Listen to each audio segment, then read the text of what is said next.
SIR मतलब बिहार की जनता से उनका वोट चोरी करने का तरीका। पहले छुपके करते थे, अब खुलेआम सबके सामने। हलफनामा देना होगा या देश से माफी मांगनी होगी, तीसरा विकल्प नहीं है। मोदी सरकार शेम शेम नमस्कार, आदाब, सत श्री अकाल, जय भीम, जोहार। मेरा नाम है नवीन कुमार। पहले तो केवल राहुल गांधी बोल रहे थे, अब आधी संसद बोल रही है कि चुनाव आयोग वोट चोर, मोदी भाजपा वोट चोर।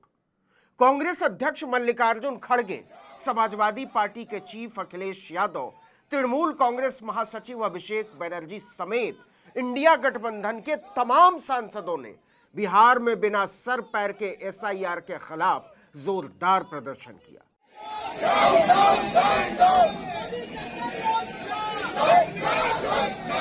सड़क से लेकर संसद तक हंगामा मचा हुआ है। नरेंद्र मोदी की चाकरी ने चुनाव आयोग की विश्वसनीयता का बाजा बजा दिया है। मल्लिकार्जुन खड़गे के घर पर विपक्ष के नेताओं की एक बड़ी बैठक हुई है कि मौजूदा चुनाव आयोग किसी भी सूरत में निष्पक्ष चुनाव नहीं करा सकता।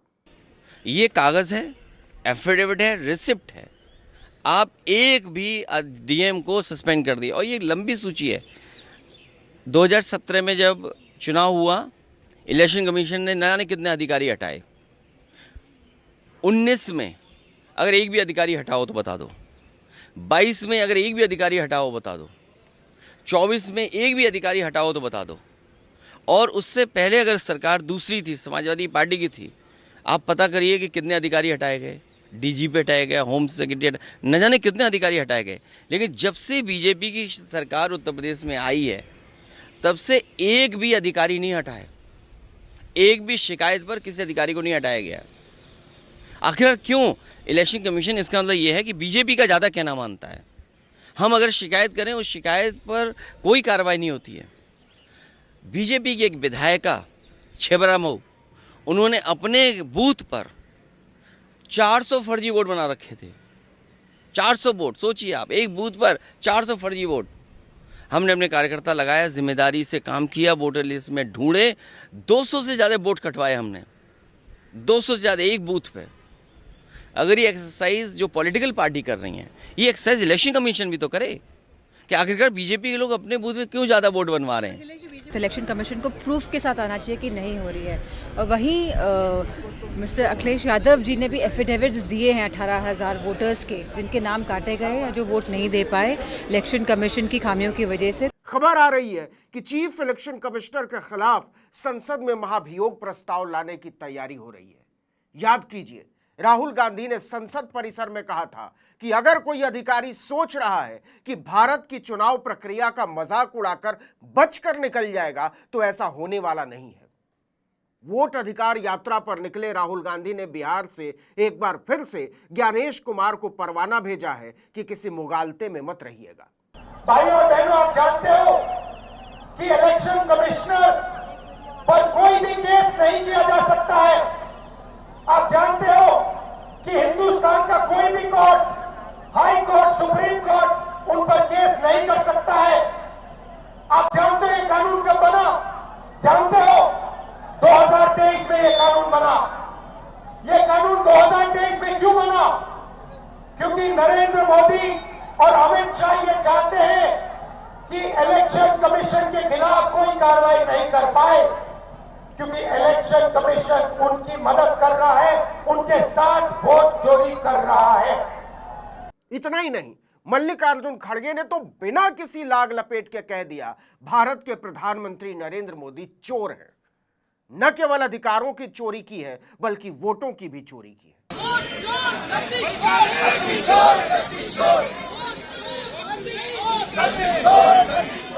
तो आखिर यह नौबत आई क्यों?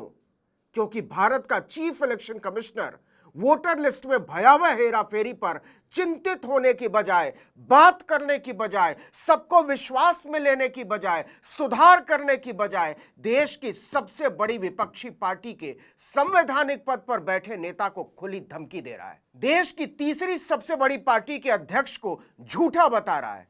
24 साल तक एक राज्य में सरकार चला चुकी एक पार्टी को झूठा बता रहा है। मैं ये भी कहना चाहता हूं, अगर 7 दिन में हलफनामा नहीं मिला तो इसका अर्थ ये सारे आरोप निराधार हैं। क्या यह भाषण देश के चीफ इलेक्शन कमिश्नर को भारतीय जनता पार्टी ने लिख कर दिया है? क्योंकि यह बिल्कुल वही भाषा है जो भाजपा बोलती है, जो नरेंद्र मोदी बोलते हैं, जो जेपी नड्डा बोलते हैं या जो अमित शाह बोलते हैं।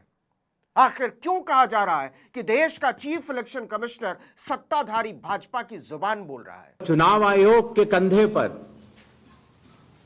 बंदूक रखकर भारत के मतदाताओं को निशाना बनाकर राजनीति की जा रही हो।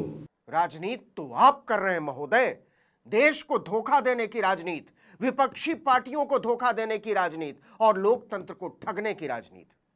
यह आदमी देश के मतदाताओं की वोट लेकर अपने ऊपर लगे आरोपों को उड़ा देना चाहता है, लेकिन ये उड़ा नहीं पा रहे।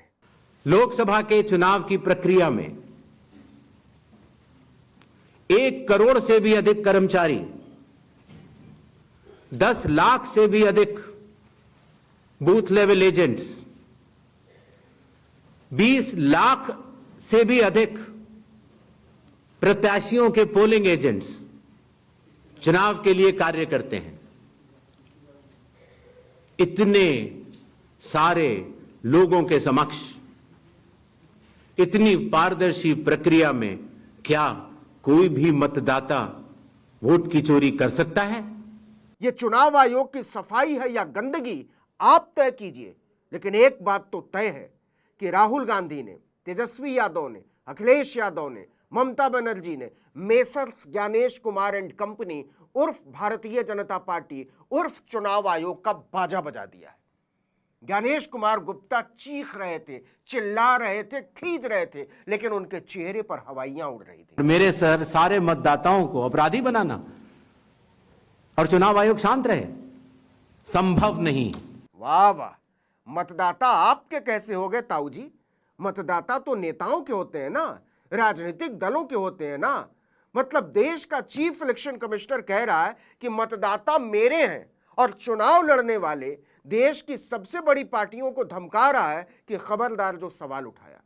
अगर कोई सोचता है कि एक पीपीटी देकर, यह कल्पना से बाहर की बात है कि चीफ इलेक्शन कमिश्नर देश की लोकसभा के सबसे बड़े विपक्षी नेता को देख लेने की खुली धमकी दे रहा है, 1 हफ्ते के भीतर माफी मांगने की चेतावनी दे रहा है, गुस्से में आंखें लाल कर रहा है। और हमारे मतदाताओं को यह कहना कि वो फर्जी हैं, इसके ऊपर जो भी इस व्यक्त बात को बोल रहा है उसको माफी मांगनी चाहिए। यह सवाल अब सारे सवालों से बड़ा हो गया है कि ज्ञानेश कुमार गुप्ता का यह गुस्सा चुनाव आयोग का गुस्सा है या भारतीय जनता पार्टी का गुस्सा है या फिर नरेंद्र मोदी का गुस्सा है। लेकिन क्या यह इत्तेफाक है कि तीनों की भाषा एक है, तीनों की भंगिमा एक है और तीनों के भाव एक है? क्या अपनी माताओं, बहुओं, बेटियों सहित किसी भी मतदाता की सीसीटीवी वीडियो चुनाव आयोग को साझा करनी चाहिए क्या? यह वही चुनाव आयोग है जो चुनाव में धर्म के आधार पर महिलाओं के घूंघट, दुपट्टा और बुर्का उठाकर उनकी पहचान की जांच करता है, जिसके अफसर मतदाताओं पर सीधे सर्विस रिवॉल्वर तान देते हैं, जिसने मरे हुए लोगों को जिंदा कर दिया और जिंदा लोगों को मार डाला है। हमने कुछ दिन पहले देखा कि कई मतदाताओं की फोटो उनकी अनुमति के बिना मीडिया के समक्ष रखी गई, उनके ऊपर आरोप लगाए गए, उनका इस्तेमाल किया गया। चीफ इलेक्शन कमिश्नर ने बस उन सवालों का जवाब नहीं दिया जो उठाए गए थे, और वो सवाल बहुत बुनियादी थे। इतना हड़बड़ी में आपको एसआईआर करने का क्या जरूरत है जब बाढ़ चल रहे बिहार में, बारिश के समय, और समय बहुत लोग कह रहे हैं बहुत कम है? कोई ठोस जवाब नहीं। गोलमोल करते हुए जवाब देने से भाग खड़े हुए चीफ इलेक्शन कमिश्नर। लेकिन अगला सवाल सुनकर चेहरा फट पड़ गया था ज्ञानेश कुमार का। आपको सुप्रीम कोर्ट ने आदेश किया 14 तारीख के दिन, आपको मशीन रीडेबल जो 65 लाख लोग का नाम नहीं है तो आपको देना पड़ेगा, इससे पहले आपने क्यों नहीं दिया? जैसी की उम्मीद थी कोई जवाब नहीं। एकदम अज्ञानी बन गए थे चुनाव आयोग के ज्ञानी बाबा उर्फ ज्ञानेश कुमार। लेकिन सवाल खत्म नहीं हुए थे। है कि महाराष्ट्र में जो 40 लाख नया वोटर आए हैं और लोग कह रहे हैं कि पहला बार महाराष्ट्र के इतिहास में, भारतवर्ष के इतिहास में वोटर ज्यादा और 18 साल उम्र के लोग कम, और 5 बजे के बाद बहुत लोग वोट दिया। तो ये सारे जवाब मुख्यमंत्री देवेंद्र फडणवीस दे रहे, राजनीतिक दल का नेता दे रहे, चुनाव आयोग अभी तक खामोश थे। क्यों? चुनाव आयोग पहले भी खामोश था और इतना बड़ा मजमा सजाकर भी खामोश ही रहा। तो 2024 के लोकसभा चुनाव के बाद बीजेडी ने यह कहा कि उन्होंने हलफनामा देकर उड़ीसा में मतदाता सूची में गड़बड़ी की शिकायत आपसे की थी, तो उसमें अब तक क्या कार्रवाई हुई है? इसका भी जवाब देने से भाग खड़े हुए बड़े हजूर। ज्ञानेश कुमार का चेहरा उतरा जा रहा था। जरा अगला सवाल सुनिए। आपने कहा कि बार बार कहा कि आपको दो सवाल पूछिए। अगर देर से आप देते हैं, आप सवाल उठाते हैं तो आपको एफिडेविट देना पड़ेगा। अखिलेश यादव ने 18,000 नामों की एफिडेविट दिया हुआ है। ये राजनीति में बार बार सवाल उठ रहा है कि आपने उसका जवाब नहीं दिया। अब जरा सुनिएगा ज्ञानेश कुमार का जवाब और समझिएगा लोकतंत्र का माखौल उड़ाती उनकी सोच को और बहुदलीय लोकतांत्रिक प्रणाली में उनके विश्वास को। उड़ीसा से या उत्तर प्रदेश से कुछ शिकायतें की गई, बात वहीं की वहीं है। चुनाव हारने या जीतने के बाद जिस मतदाता सूची पर चुनाव हुआ उसके ऊपर बिना हलफनामा दिया गया, ये बात ठीक नहीं है। मतलब राहुल गांधी भी झूठ बोल रहे हैं, अखिलेश यादव भी झूठ बोल रहे हैं, नवीन पटनायक भी झूठ बोल रहे हैं, तेजस्वी यादव भी झूठ बोल रहे हैं, ममता बनर्जी भी झूठ बोल रही हैं, और एक अकेले ज्ञानेश कुमार धरती पर धर्मराज युधिष्ठिर पैदा हुए। बिना किसी सबूत के किसी भी वैलिड मतदाता का नाम नहीं कटेगा। चुनाव आयोग हर मतदाता के साथ चट्टान की तरह खड़ा हुआ है। वो तो हमने सुप्रीम कोर्ट में देख लिया महाराज जी, जब 2 मुर्दा महिलाएं आपके खिलाफ गवाही देने को खड़ी हो गई और चुनाव आयोग ने पूरी ढिठाई और बेशर्मी से कहा कि ये तो नाटक है। सच सच होता है और सूरज पूरब में ही उगता है, किसी के कहने से पश्चिम में नहीं उगा करता। क्या डायलॉग मारा है, मरहूम कादर खान फेल हो जाते। लेकिन ज्ञानेश कुमार ने नहीं बताया कि एक कमरे के मकान में 100 वोटर कैसे हो गए, वो भी अलग अलग जाति और धर्मों के, जो पता पूरी धरती पर अस्तित्व में ही नहीं है। वहां सैकड़ों वोटर कैसे हो गए, एक ही वोटर एक ही क्षेत्र में कई कई बूथ पर कैसे हो गए। तो न तो चुनाव आयोग की साख पर कोई प्रश्न चिन्ह खड़ा हो सकता है और न ही मतदाताओं की साख पर। मतदाताओं की वोट लेकर छिपने की ये होशियारी बेनकाब हो चुकी है।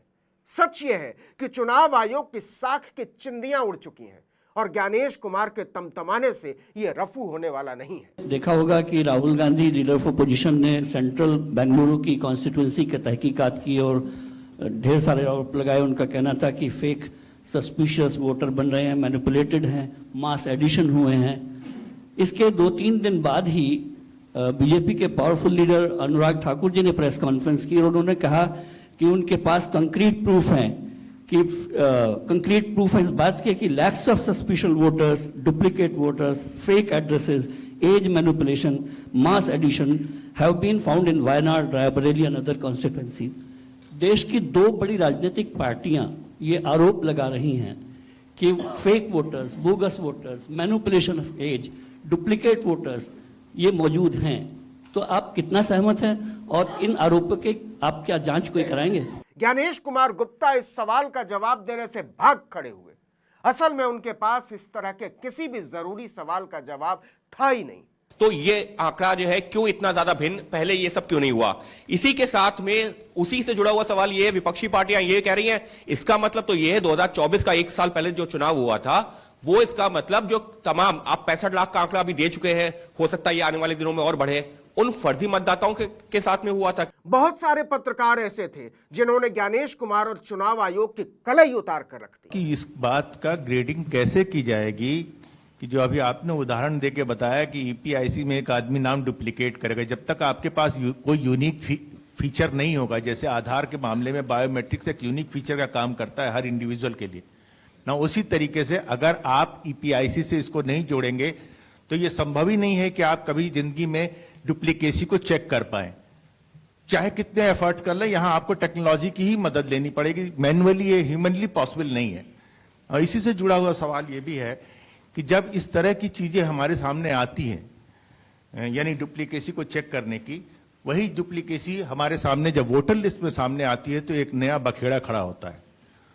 आप चुनाव आयोग के सामने सबसे इंपॉर्टेंट चीज यह है कि अगर किसी चीज की शिकायत की जा रही है तो क्या चुनाव आयोग सबसे पहले शिकायत की जांच करने पे जोर देगा या शिकायतकर्ता कौन है उसकी जो है वो कलई खोलने पे जोर देगा। इस सवाल से भी पीछा छुड़ाकर भाग खड़े हुए चुनाव आयोग के चीफ।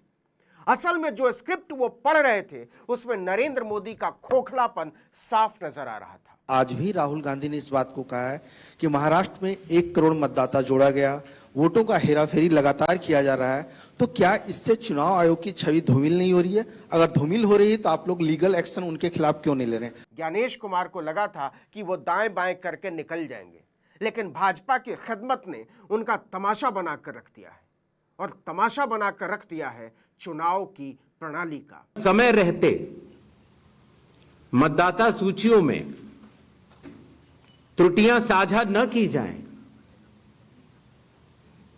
मतदाता द्वारा अपना प्रत्याशी चुनने के 45 डेज के भीतर माननीय उच्च न्यायालय में चुनाव याचिका दायर न की जाए और फिर वोट चोरी जैसे गलत शब्दों का इस्तेमाल करके जनता को गुमराह करने का असफल प्रयास किया जाए तो यह भारत के संविधान का अपमान नहीं तो और क्या है। राहुल गांधी पर हमला बोलने के चक्कर में, उन्हें नीचा दिखाने और धमकाने के चक्कर में सच यह है कि ज्ञानेश कुमार ने नरेंद्र मोदी की इज्जत और साख की सुपारी ले ली थी। जब 45 दिन चुनाव के बाद पूर्ण हो चुके हैं और किसी भी दल को, किसी भी कैंडिडेट को कोई भी गलती नजर नहीं आई, तो आज इतने दिनों के बाद। अच्छा, तो आज इतने दिनों के बाद क्यों? क्या दलील है सर जी? चीफ इलेक्शन कमिश्नर डंके की चोट पर बोल रहे थे कि 45 दिन के बाद चुनाव में सारी धांधली दूध में धुलकर सफेद हो जाती है। महाराष्ट्र में वोटर लिस्ट बढ़ी, समय रहते जब ड्राफ्ट सूची थी तो दावे और आपत्ति क्यों नहीं जमा कराए गए? जब रिजल्ट निकल आया तब याद आया कि यह गलत था। अच्छा, तो इसीलिए सीसीटीवी फुटेज नहीं दे रहे, मशीन रीडेबल वोटर लिस्ट नहीं दे रहे। भारत के इतिहास में 4 महीने के भीतर जोड़े गए सबसे ज्यादा वोटर्स का हिसाब नहीं दे रहे। चुनाव हुए 8 महीने हो गए। इसी को कहते हैं हाइट ऑफ इनोसेंट, मासूमियत की प्रचंडियत। महाराष्ट्र में क्यों नहीं उच्चतम न्यायालय में चुनावी याचिका दायर की गई? आप क्यों हलफनामा नहीं देते कि हमने वोटर लिस्ट में कोई खिलवाड़ नहीं किया है?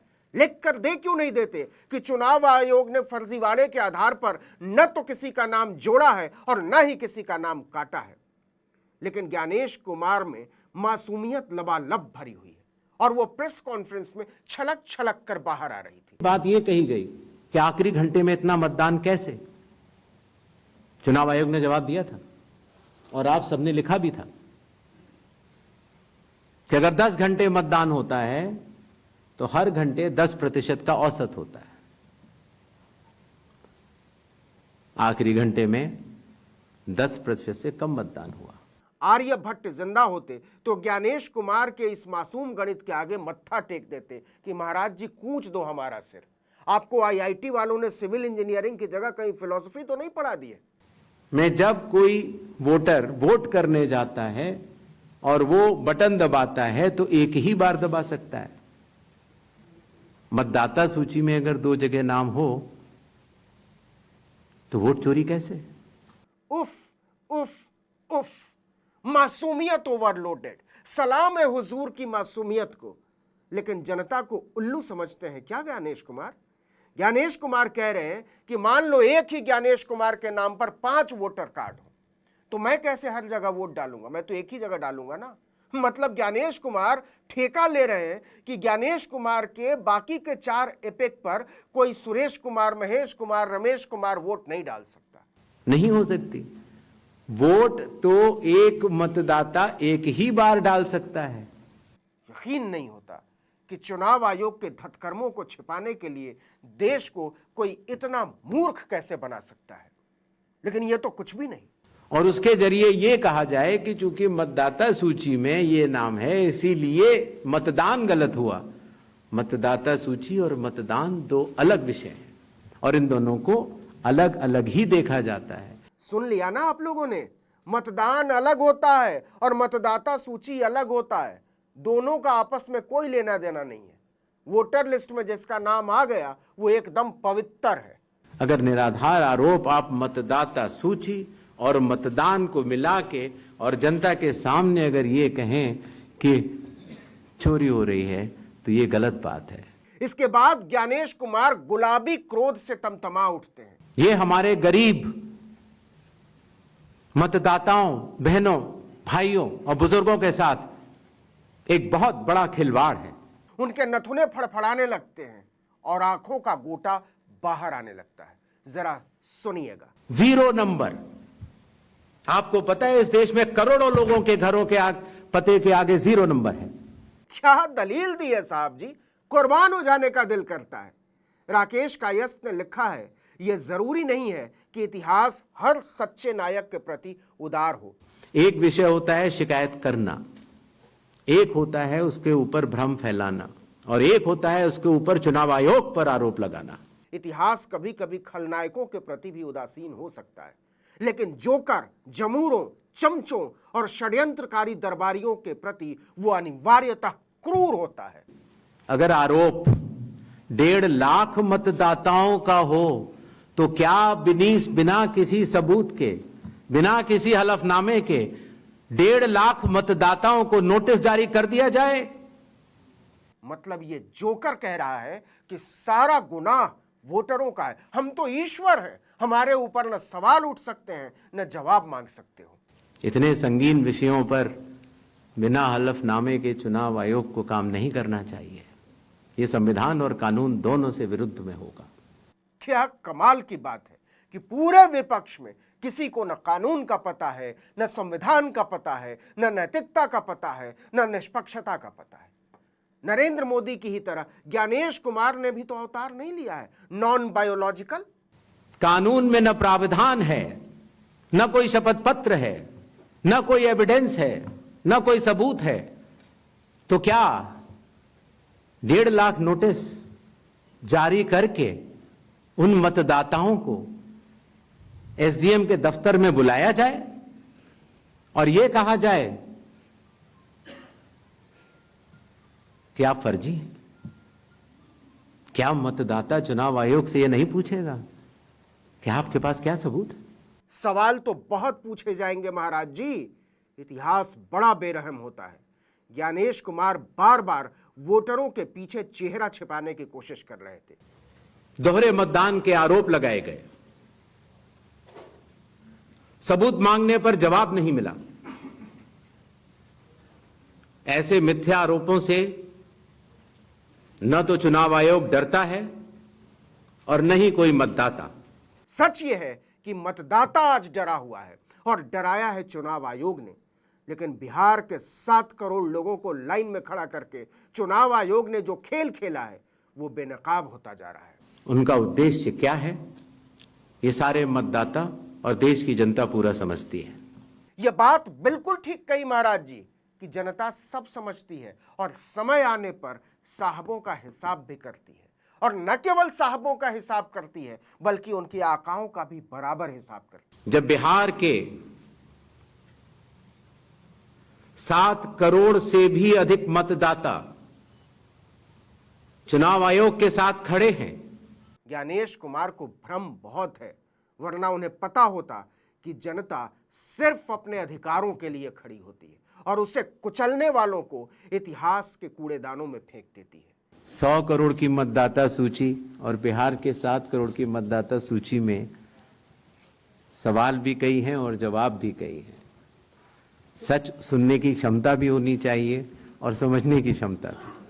देश के विरोधी दलों के नेताओं की समझ पर सवाल उठाने वाला चुनाव आयोग कैसे एक निष्पक्ष चुनाव करा सकता है? राजनीतिक पार्टियां मिलकर अगर मतदाता सूची को शुद्ध बनाने के लिए राजनीतिक उद्देश्यों से परे जाकर, विपक्ष कह रहा है कि चुनाव आयोग तो खुलकर राजनीति करे और राजनीति करने वाली पार्टियों से आयोग कह रहा है कि तुम इसे किनारे छोड़ दो।